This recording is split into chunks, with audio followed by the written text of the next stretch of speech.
That was the whole concept behind this. This too is also an imbalanced antenna. It's an off-center dipole.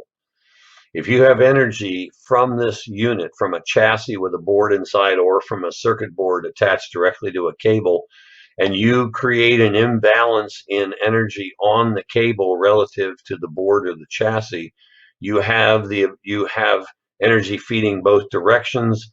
Basically, it's a dipole antenna. It's an off-center dipole. It would be, I guess, considered another form of monopole, but it really is an off-center dipole.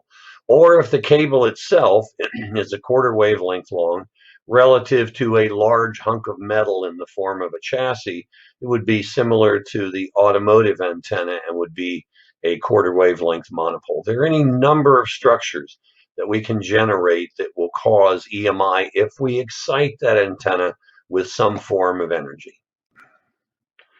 Other things that can resonate and radiate and cause problems, heat sinks. We're going to talk about heat sinks and what to do about them.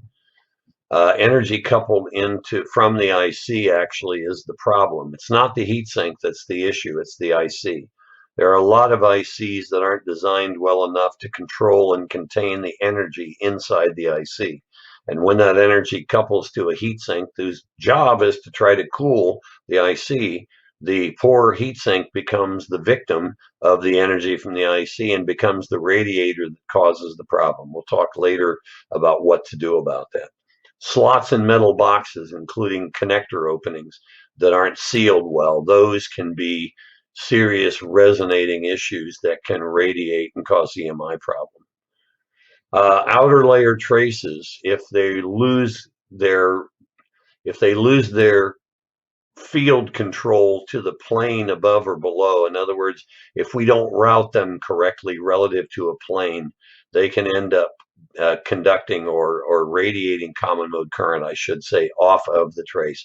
It's rare when outer layer traces are a problem, but it can happen.